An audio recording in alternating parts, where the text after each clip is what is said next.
नमस्कार, सुप्रभात। DD news पर आप सभी दर्शकों का स्वागत है। मैं हूं साइमा खान। नजर डाल लेते हैं सबसे पहले हेडलाइंस पर।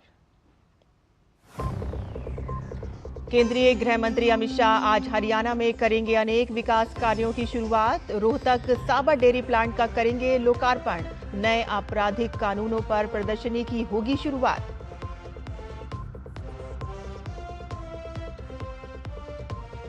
मध्य प्रदेश के खंडवा में मूर्ति विसर्जन के दौरान बड़ा हादसा। तालाब में डूबने से 11 की मौत। पीएम मोदी ने किया पीड़ितों को 2 लाख रुपए की मदद का ऐलान।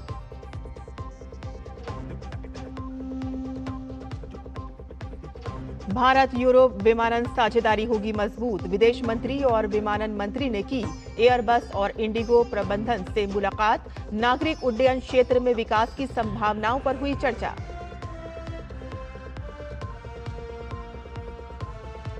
भारत ने की ब्रिटेन के मैनचेस्टर में हुए आतंकवादी हमले की निंदा। आतंकवाद के खिलाफ एकजुट और समन्वित कार्रवाई करने का आह्वान।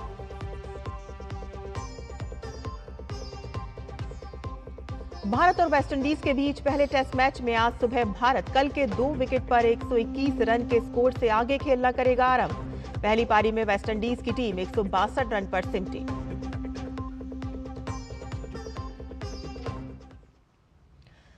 समाचार विस्तार से। केंद्रीय गृह मंत्री अमित शाह आज हरियाणा में विभिन्न कार्यक्रमों में हिस्सा लेंगे। अमित शाह सुबह रोहतक में साबर डेयरी प्लांट का लोकार्पण करेंगे और इसके बाद दोपहर में महर्षि दयानंद विश्वविद्यालय में खादी कारीगर महोत्सव में भाग लेंगे और इसके बाद गृह मंत्री कुरुक्षेत्र का दौरा करेंगे, जहां वो दोपहर बाद नए आपराधिक कानूनों पर राज्य स्तरीय प्रदर्शनी का उद्घाटन करेंगे और साथ ही हरियाणा सरकार के विभिन्न विकास कार्यों का लोकार्पण और शिलान्यास भी करेंगे। रक्षा मंत्री राजनाथ सिंह आज हैदराबाद के दौरे पर रहेंगे। राजनाथ सिंह आज से हैदराबाद में शुरू हो रहे जीतो कनेक्ट के उद्घाटन सत्र में भाग लेंगे और इस 3 दिवसीय कार्यक्रम का आयोजन जैन इंटरनेशनल ट्रेड ऑर्गेनाइजेशन कर रहा है। हाईटेक कन्वेंशन सेंटर में आयोजित इस आयोजन में नेटवर्क, ज्ञान और मनोरंजन क्षेत्र का समागम होगा और इसका उद्देश्य पेशेवरों, उद्यमियों और सामुदायिक नेताओं के बीच नेटवर्किंग सहयोग को और विकास को बढ़ावा देना है।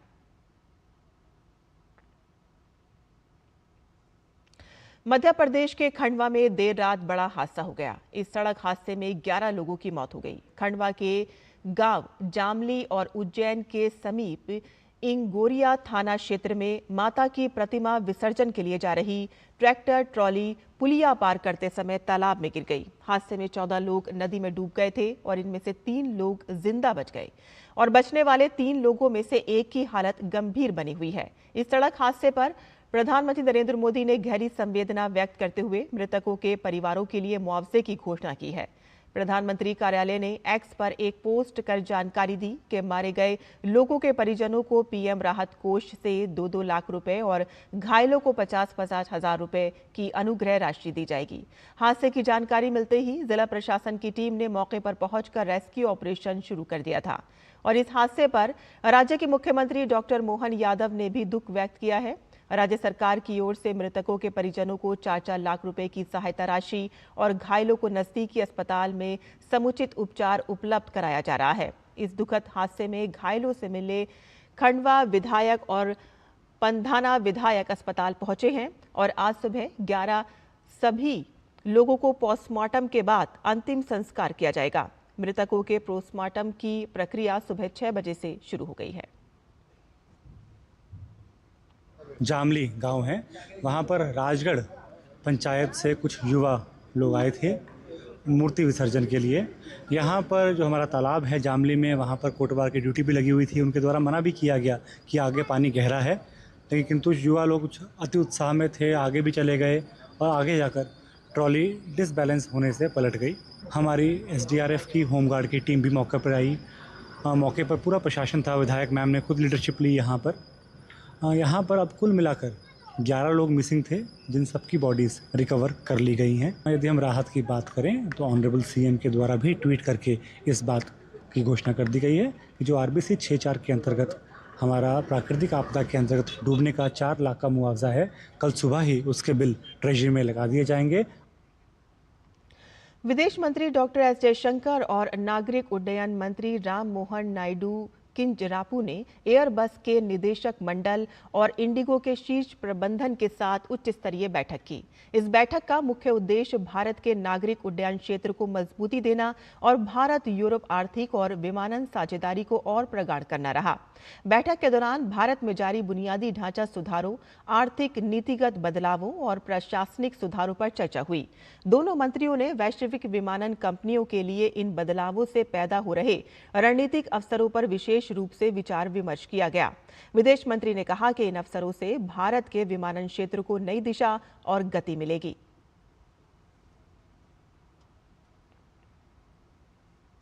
भारत और चीन के बीच सीधी हवाई सेवाएं एक बार फिर से शुरू होने जा रही हैं। नागरिक उड्डयन मंत्रालय ने गुरुवार को इसकी घोषणा करते हुए कहा कि उड़ानें अक्टूबर 2025 के अंत तक बहाल होंगी और इस बीच इंडिगो ने जानकारी दी है कि वह 26 अक्टूबर से चीन के लिए सीधी उड़ान शुरू करेगी और टिकटों की बुकिंग शुक्रवार 3 अक्टूबर से उपलब्ध होगी। यह निर्णय दोनों देशों के बीच संबंधों को धीरे धीरे सामान्य बनाने की दिशा में उठाया गया कदम है। विदेश मंत्रालय ने बताया कि वर्ष की शुरुआत से ही भारत और चीन के नागरिक उड्डयन अधिकारी लगातार वार्ता कर रहे थे। इन चर्चाओं का उद्देश्य सीधी उड़ान बहाल करना और एक नए हवाई सेवा समझौते को आगे बढ़ाना था।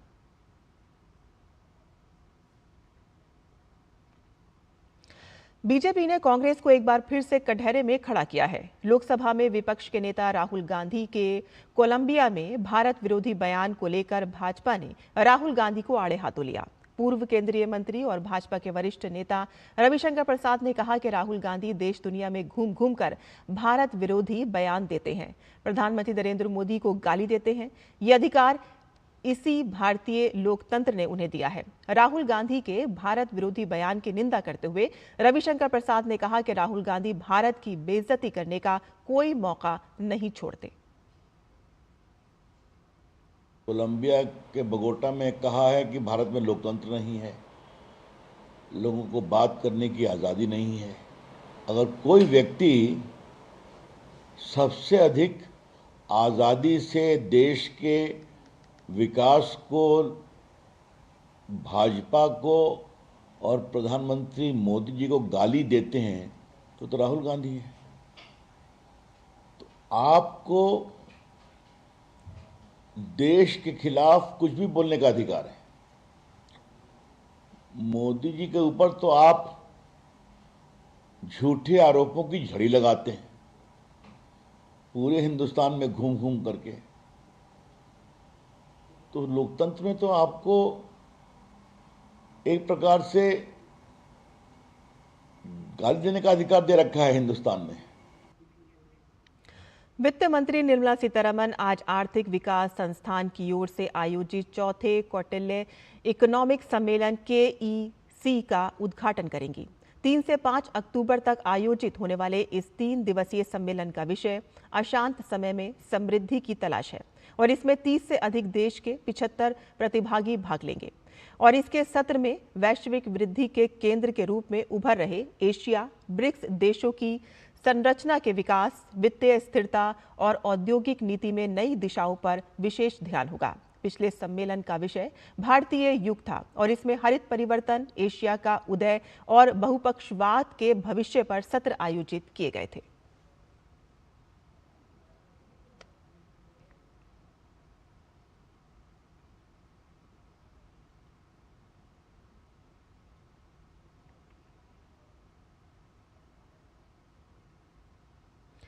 केंद्र सरकार देश में विभिन्न क्षेत्रों में विनिर्माण को बढ़ावा देने में निरंतर प्रयासरत है। इलेक्ट्रॉनिक्स क्षेत्र में मैन्युफैक्चरिंग को गति देने के लिए लाई गई इलेक्ट्रॉनिक्स कंपोनेंट मैन्युफैक्चरिंग स्कीम को लेकर केंद्रीय इलेक्ट्रॉनिक्स और IT मंत्री अश्विनी वैष्णव ने बताया कि इस योजना का उद्योग जगत से उम्मीद से कई गुना अधिक सहयोग मिला है। Electronics component manufacturing scheme ECMS को जबरदस्त प्रतिक्रिया मिली है।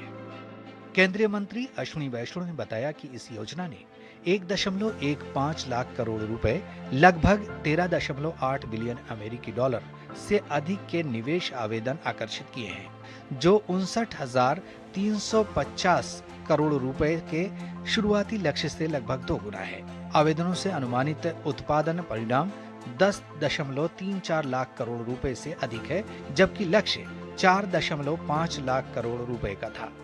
ये स्कीम जिसमें 1,15,351 करोड़ रुपए का इन्वेस्टमेंट की एप्लीकेशंस आई है इलेक्ट्रॉनिक्स कंपोनेंट मैन्युफैक्चरिंग में, ये दर्शाता है, ये क्लियरली शो करता है कि माननीय प्रधानमंत्री श्री नरेंद्र मोदी जी का जो इलेक्ट्रॉनिक्स मैन्युफैक्चरिंग पर फोकस है और जो पिछले 11 वर्षों में जो ट्रस्ट डेवलप हुआ है दुनिया भर का भारत पर, ये ट्रस्ट आज इन्वेस्टमेंट में, प्रोडक्शन में और एम्प्लॉयमेंट में परिणत हो रहा है। It's resulting into investment, employment and extra production. Electronics component manufacturing scheme ECMS को आधिकारिक तौर पर 8 अप्रैल 2025 को अधिसूचित किया गया था। दिशा निर्देश और ऑनलाइन पोर्टल 26 अप्रैल को लॉन्च किए गए थे और आवेदन विंडो इस साल 1 मई को खुली थी। इस योजना से 1.41 लाख रोजगार सृजित होने की भी उम्मीद है, जो शुरुआती लक्ष्य 91,600 से कहीं ज्यादा है। Employment, we had targeted 91,600 persons. Here the employment which is expected is 1.5 times at 1,41,000 persons employment. पहली बार Bharat SMD passive, laminate, flexible PCB, anode और पूंजीगत उपकरण जैसे उन्नत क्षेत्रों में निवेश देखने को मिलेगा। ज्यादातर उत्पादों के लिए आवेदन विंडो बंद हो गई है, लेकिन पूंजीगत उपकरणों का क्षेत्र अप्रैल 2027 तक नए आवेदनों के लिए खुला रहेगा। केंद्रीय मंत्री अश्विनी वैष्णव ने इस बात पर जोर दिया कि दुनिया भारत की ओर बहुत उम्मीदों और अपेक्षाओं से देख रही है। DD न्यूज के लिए विशाल बेरेस्टो की रिपोर्ट।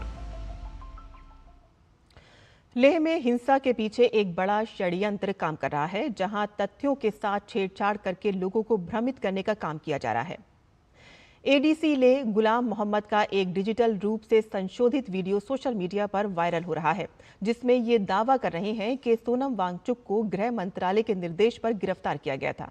भारत सरकार के पत्र सूचना कार्यालय यानी कि PIB की फैक्ट चेक ने इस वीडियो को अपनी जांच में फर्जी पाया है और PIB फैक्ट चेक ने सोशल मीडिया पर प्रसारित वीडियो को आधारहीन बताया है। PIB फैक्ट चेक ने आम जन तक सच्चाई पहुंचाने के लिए फेक और वास्तविक दोनों वीडियो को अपने सोशल मीडिया हैंडल पर भी साझा किया है। जैसा कि सब जानते हैं कि कल जो अनफॉर्चुनेट हादसा यहाँ लेह में हुआ, उसमें total 90 injured person district hospital में एडमिट हुआ था, जिसमें 4 जो हैं उनका डेथ हुआ था और साथ ही 7 इंजर्ड क्रिटिकली इंजर्ड हुआ था और उसमें मेजर ट्रॉमा में 20 लोग थे। मैं लद्दाख की जनता से विनती करता हूँ कि हमें गृह मंत्रालय की तरफ से सोनम वांगचुक को अरेस्ट करने का ऑर्डर जारी किया गया था। हमें अमित शाह जी के ऑफिस से खुद हुक्म हुआ था कि आपने सोनम वांगचुक पर पाकिस्तानी एजेंट होने का इल्ज़ाम लगाना है। मैं लेह की जनता से विनती करता हूँ कि प्लीज़ हमारे जो पुलिस ऑफिसेज हैं उन पर अटैक्स ना करें। अगर आपने कुछ करना है तो बीजेपी के कार्यकर्ताओं के ऑफिसेस पर जाएं और उनसे बात करें। हमारा इस गिरफ्तारी में कोई रोल नहीं, हम सिर्फ सर्वेंट्स। जैसे कि सब जानते हैं कि कल जो अनफॉर्चुनेट हादसा यहाँ लेह में हुआ, जिसमें total 90 injured person district hospital में एडमिट हुआ था। इसमें 4 जो है उनका डेड हुआ था और साथ ही 7 इंजर्ड क्रिटिकली इंजर्ड हुआ था और उसमें मेजर ट्रॉमा में 20 लोग थे। माइनर ट्रॉमा में 60 जो कल 24 तारीख को जो हुआ था, उसमें माइनर ट्रॉमा में 61 से 1 थे, यानी 61 थे। उसमें से 50 जो है कल ही डिस्चार्ज किया था हॉस्पिटल से। एक और जो आज 25 तारीख को जो लेह से दिल्ली को भेजा, वो आज वो वहाँ पहुँच गए दिल्ली में, वहाँ एडमिट हुआ। उनके रिलेटिव से हमने अभी शाम में ही जस्ट अभी हमने बात किया कि वो बिल्कुल भी सेफ है, कोई इश्यूज नहीं है। अक्टूबर 2014 में शुरू हुए मन की बात कार्यक्रम को 11 वर्ष पूर्ण हो चुके हैं। ये कार्यक्रम PM और देशवासियों के बीच सीधे संवाद का सशक्त मंच साबित हुआ है। ग्रामीण विकास और सामाजिक मुद्दों से लेकर गुमनाम नायकों की कहानियां इस कार्यक्रम के विषय रही हैं। और इतना ही नहीं, रेडियो प्रसारण के तौर पर शुरू हुआ ये कार्यक्रम अब एक जन आंदोलन बन चुका है।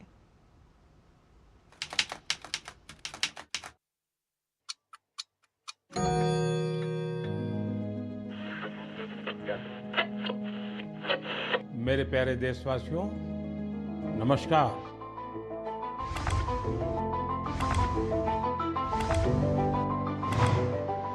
प्रधानमंत्री का मासिक रेडियो कार्यक्रम मन की बात अक्टूबर 2014 में शुरू हुआ था। ये कार्यक्रम बीते 11 वर्ष में पीएम और देशवासियों के बीच सीधे संवाद का सशक्त मंच साबित हुआ है। बेंगलुरु से सिस्टर सुरेखा जी भी जुड़ी हुई है।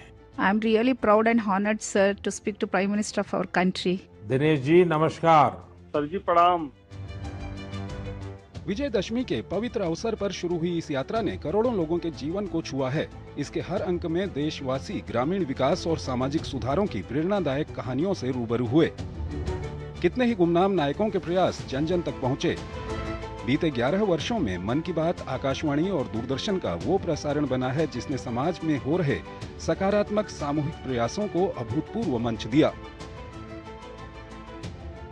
देश की बेटियां हर जगह अपना परचम लहरा रही है। दिलना और रूपा, आपसे मैं जानना चाहूंगा कि आपकी जो सागर परिक्रमा में आपका एक्सपीरियंस देश सुनना चाहता है। मेमोरेबल मोमेंट में बोलना चाहती हूँ सर कि हमने भारत की झंडा पॉइंट नीमो पर लहराया सर। मन की बात अब एक जन आंदोलन बन चुका है। स्वच्छ भारत, वोकल फॉर लोकल या फिर हर घर तिरंगा अभियान, मन की बात के मंच से पीएम ने जब जब आह्वान किया, इन अभियानों को नया विस्तार, नई ऊर्जा मिली। मेरे लिए मन की बात ये एक कार्यक्रम नहीं है, मेरे लिए एक आस्था, पूजा, व्रत है। मन की बात ने भारत की सांस्कृतिक शक्ति के प्रभाव को बार बार रेखांकित किया है। पीएम के इस कार्यक्रम ने समृद्ध भारतीय विरासत की वैश्विक गूंज को शानदार ढंग से सामने रखा है।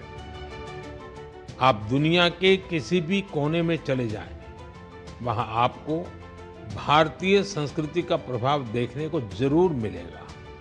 और ये प्रभाव केवल दुनिया के बड़े शहरों तक सीमित नहीं है, बल्कि इसे छोटे छोटे शहरों में भी देखा जा सकता है। इटली के एक छोटे से शहर कैंप रोतोंडो में ऐसा ही देखने को मिला है। यहाँ महर्षि वाल्मीकि जी की प्रतिमा का अनावरण किया गया। मन की बात ने दिखाया है कि देश के लिए किए जा रहे छोटे छोटे लेकिन महत्वपूर्ण प्रयास जब मिल जाते हैं तो बदलाव की बड़ी तस्वीर बनती है। बीते 11 वर्ष में मन की बात के माध्यम से पीएम ने हर देशवासी के मन में इसी भावना को मजबूत करने का प्रयास किया है। Bureau report, DD news. और यहाँ बुलेटिन में हम रुकते हैं एक छोटे से ब्रेक के लिए। हम जल्द हाजिर होंगे, आप देखते रहिए DD news.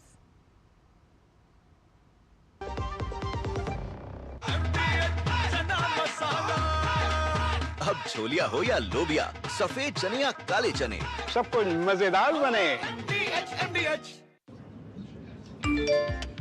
Work from home, high salary, बस एक क्लिक में। अरे वाह! अनजान लिंक्स पर क्लिक मत कीजिए। आरबीआई कहता है, जानकार बनिए, सतर्क रहिए।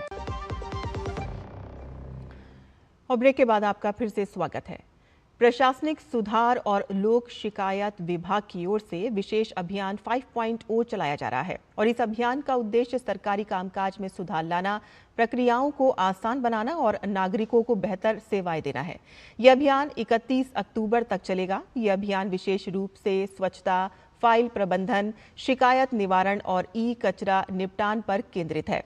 प्रशासनिक सुधार और लोक शिकायत विभाग के इस अभियान से सभी मंत्रालय जुड़े हैं और इस क्रम में विभिन्न मंत्रालयों के विभागों ने व्यापक तैयारियां की हैं। कृषि और किसान कल्याण विभाग ने 753 स्वच्छता स्थलों और 1,70,000 लंबित शिकायतों की पहचान की है। खाद्य और सार्वजनिक वितरण विभाग ने 933 स्वच्छता स्थलों, 937 सार्वजनिक शिकायतें और 11 सांसदों से जुड़े मामले और 7 राज्य सरकारों के संदर्भ चिन्हित किए हैं, जबकि स्वास्थ्य और परिवार कल्याण विभाग ने 1454 स्वच्छता स्थलों, 15,494 भौतिक फाइलों और 3,279 ई फाइलों का समीक्षा के लिए चयन किया है। अभियान के अंत तक सभी विभाग सफाई, शिकायत निपटान और लंबित मामलों की समीक्षा पूरी करेंगे।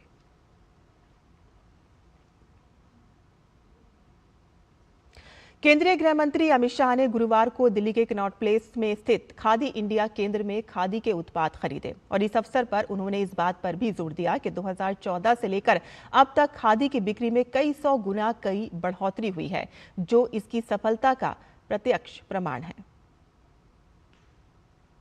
जयंती के अवसर पर केंद्रीय गृह एवं सहकारिता मंत्री अमित शाह ने गुरुवार को नई दिल्ली के कनॉट प्लेस स्थित खादी इंडिया शोरूम में खादी उत्पाद खरीदे और ऑनलाइन पेमेंट की। अमित शाह ने कहा कि बहुत लंबे समय तक खादी और स्वदेशी दोनों विचारों को भुला दिया गया था। 2003 में जब नरेंद्र मोदी जी गुजरात के मुख्यमंत्री थे, तब उन्होंने वहां खादी को पुनर्जीवित करने का बहुत बड़ा अभियान चलाया और वहीं से इस आंदोलन की शुरुआत हुई। गृह मंत्री ने कहा कि खादी फिर से जन जन के उपयोग की वस्तु बन गई है। उन्होंने कहा कि 11 सालों में खादी और ग्रामोद्योग के उत्पादों की बिक्री 33,000 करोड़ रुपए से 5 गुना बढ़कर 1,70,000 करोड़ रुपए को पार कर गई है, जो एक बहुत बड़ी उपलब्धि है।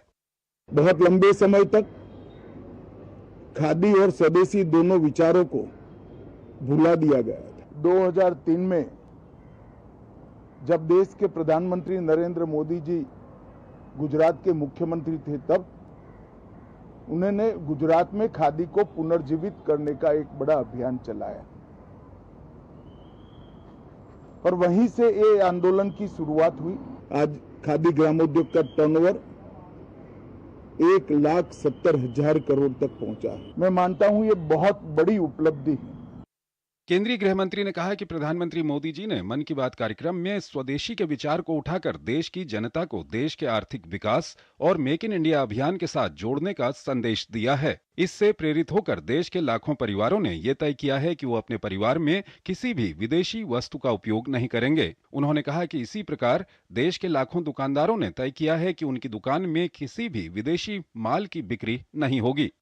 मोदी जी ने मन की बात में स्वदेशी को भी फिर से उठाकर देश की जनता को देश के आर्थिक विकास के साथ और मेक इन इंडिया के अभियान के साथ, मतलब भारत को दुनिया का उत्पादन का हब बनाने के लिए जोड़ने का संदेश दिया है और उससे प्रेरित होकर हजारों परिवारों ने तय किया है कि हमारे परिवार में कोई विदेशी वस्तु का उपयोग हम नहीं करेंगे। गृह एवं सहकारिता मंत्री ने खादी और स्वदेशी के अभियानों को सफल बनाने के लिए देश की जनता से अपील करते हुए कहा कि देश के हर परिवार को तय करना चाहिए कि वो हर साल कम से कम 5,000 रुपये के खादी उत्पाद खरीदें। इससे लाखों लोगों को रोजगार मिलेगा और उनके जीवन में प्रकाश आएगा। अमित शाह ने कहा कि जब हम स्वदेशी का व्रत अपनाते हैं तो भारत को 2047 तक दुनिया में सर्वोच्च स्थान पर ले जाने के महत्वाकांक्षी अभियान के साथ भी खुद को जोड़ते हैं। उन्होंने कहा कि प्रधानमंत्री मोदी जी द्वारा चलाए गए खादी के उपयोग और स्वदेशी को अपनाने के दोनों अभियानों को हमें ताकत देनी चाहिए। इन्हें हम अपने स्वभाव का हिस्सा बनाएं और अपनी आने वाली पीढ़ियों को ये दोनों अभियान हम देकर जाएं। ब्यूरो इनपुट के साथ शैलेंद्र मिश्र की रिपोर्ट, डीडी न्यूज। और भारतीय विदेश मंत्रालय के प्रवक्ता रणधीर जायसवाल ने ब्रिटेन के मैनचेस्टर में यहूदी प्रार्थना स्थल पर हुए आतंकवादी हमले की निंदा की। रणधीर जायसवाल ने सोशल मीडिया प्लेटफॉर्म एक्स पर लिखा कि हम आज यौम किप्पुर प्रार्थना सभा के दौरान मैनचेस्टर के हीटन पार्क सिनेगॉग पर हुए आतंकवादी हमले की निंदा करते हैं। ये विशेष रूप से दुखद है कि ये जघन्य कृत्य अंतर्राष्ट्रीय अहिंसा दिवस के दिन किया गया। यह हमला आतंकवाद की दुष्ट ताकतों से उत्पन्न चुनौती की एक और भयावह याद दिलाता है, जिसका मुकाबला वैश्विक समुदाय को एकजुट और समन्वित कार्रवाई के माध्यम से करना होगा। हमारी संवेदनाएं और प्रार्थनाएं पीड़ितों, उनके परिवारों और मैनचेस्टर शहर के साथ हैं। हम इस दुख की घड़ी में यूनाइटेड किंगडम के लोगों के साथ एकजुटता से खड़े हैं। और बात मौसम की करते हैं, जहां मौसम विभाग ने बताया है कि आज छत्तीसगढ़, ओडिशा और उत्तरी तटीय आंध्र प्रदेश में कई स्थानों पर भारी बारिश होने की संभावना है और इसके साथ ही पश्चिम बंगाल के कई इलाकों में अगले 3 दिन तक अत्यधिक भारी बारिश के आसार हैं। मौसम विभाग ने आज और कल उत्तर प्रदेश, बिहार, मध्य प्रदेश और छत्तीसगढ़ में अत्यधिक भारी बारिश की संभावना जताई है और आने वाले दिनों में झारखंड, पंजाब के कई इलाकों में भारी बारिश की संभावना है। पहाड़ी इलाकों जम्मू कश्मीर, लद्दाख, उत्तराखंड, हिमाचल प्रदेश में 5 से 7 अक्टूबर तक भारी बारिश हो सकती है, तो वहीं आज तटीय आंध्र प्रदेश में अलग अलग स्थानों पर भारी बारिश होने की संभावना जताई गई है। और अब बात खेल जगत की। भारत वेस्टइंडीज के बीच पहले टेस्ट मैच में आज भारत कल के 2 विकेट पर 121 रन के स्कोर से आगे खेलना शुरू करेगा। कल मेहमान टीम ने टॉस जीतकर पहले बल्लेबाजी करने का फैसला किया। वेस्टइंडीज की शुरुआत बेहद खराब रही और उसका टॉप ऑर्डर भारतीय गेंदबाजों के सामने ताश के पत्तों की तरह से बिखर गया। वेस्टइंडीज की टीम 162 रन पर ही सिमट गई, तो वहीं भारतीय टीम 2 विकेट के नुकसान पर 121 रन बना चुकी है। और इसी के साथ ही हमारा बुलेटिन यहीं खत्म होता है। आगे आप देख सकते हैं नया सवेरा। मुझे अनुमति दें। नमस्कार।